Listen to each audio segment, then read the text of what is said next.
खौफनाक किस्म के हालात का शिकार हो जाएगा। तो ये वजह क्या है कि आईएमएफ की जो रिक्वायरमेंट्स हैं पूरी क्यों नहीं कर पा रहे? जावेद साहब, आई थिंक बुनियादी वजह तो है कि जैसे ही आईएमएफ का प्रोग्राम बहाल हुआ एंड अगस्त में, तो फौरन उन्होंने अपना फाइनेंस मिनिस्टर बदल दिया गवर्नमेंट ने। तो जिस शख्स ने ये सारा प्रोग्राम नेगोशिएट करके बहाल किया था और इसकी जो एक्सटर्नल फाइनेंसिंग रिक्वायरमेंट्स थी उनको पूरा करने के लिए जो अरेंजमेंट्स सारे अपनी अपनी जगह पे डाले थे, वो बंदा गया, दूसरा बंदा वो ले आए इसहाक डार साहब की शक्ल में। और डार साहब के पास कोई मुख्तलिफ आइडियाज थे। उनके पास आइडियाज थे कि मैं बैंक्स के ऊपर चीख के एक्सचेंज रेट को कम कर दूंगा, एक्सपोर्टर्स के ऊपर चीख के डॉलर ज्यादा ले आऊंगा, सुबहों के ऊपर चीख के थोड़े से फिस्कल रिसोर्सेज बचा के पेट्रोल की कीमतों को संभाल लूंगा। इस किस्म के आइडियाज जब उन्होंने इंप्लीमेंट करने शुरू किए तो कोई 1-2 हफ्तों के लिए तो उनका इफेक्ट नजर आया। डॉलर की कीमत एकदम से कोई 245 पे 220 से भी नीचे आ गई थी थोड़े अरसे के लिए।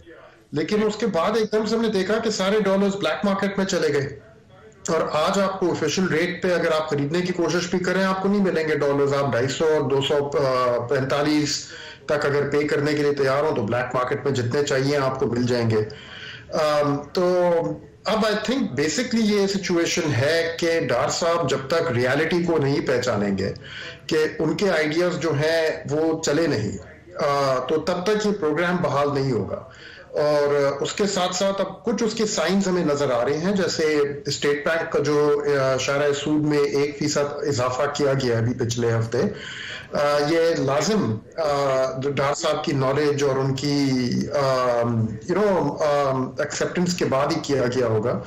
ये एक इंडिकेशन है कि कहीं ना कहीं डार साहब को समझ आ रही है कि उनकी मर्जी चल रही है। इसका मतलब ये हुआ कि इसहाक डार साहब अब मिफ्ता इस्माइल साहब के ट्रैक पे चलना शुरू हो गए। आई थिंक इसका मतलब ये हुआ कि डार साहब को कहीं ना कहीं एहसास अगर नहीं आ रहा तो आ जाएगा कि मिफ्ता साहब had a point all along, कि जो बातें मिफ्ता साहब कर रहे थे कि भाई आईएमएफ जो है वो जो डिमांड्स हमारे सामने रख रहा है उनमें बहुत ज्यादा निगोशिएट करने की गुंजाइश नहीं है। फाइनेंशियल मार्केट्स को चीख के आप अपनी मर्जी के मुताबिक नहीं चला सकते। ऑयल प्राइसेस अगर आलमी मंडी में चढ़ रही है या अगर आपका फिस्कल फ्रेमवर्क जो है वो डिमांड कर रहा है कि इसके ऊपर पेट्रोलियम डेवलपमेंट लेवी भी इसमें से रिकवर की जाए, आप उसको ढीठ होके चेंज नहीं कर सकते।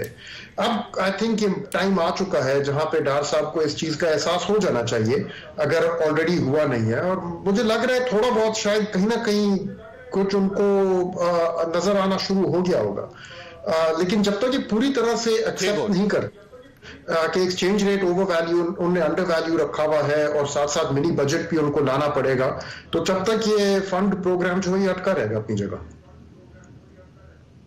बिल्कुल ठीक। मैंने ब्रेक ले ली, लेकिन आपके पास एक सवाल छोड़ के जा रहा हूं कि क्या इसहाक डार साहब की जो फिलॉसफी है वो कंप्लीटली फेल हो गई है या फिर कुछ उम्मीद है? छोटी सी ब्रेक के बाद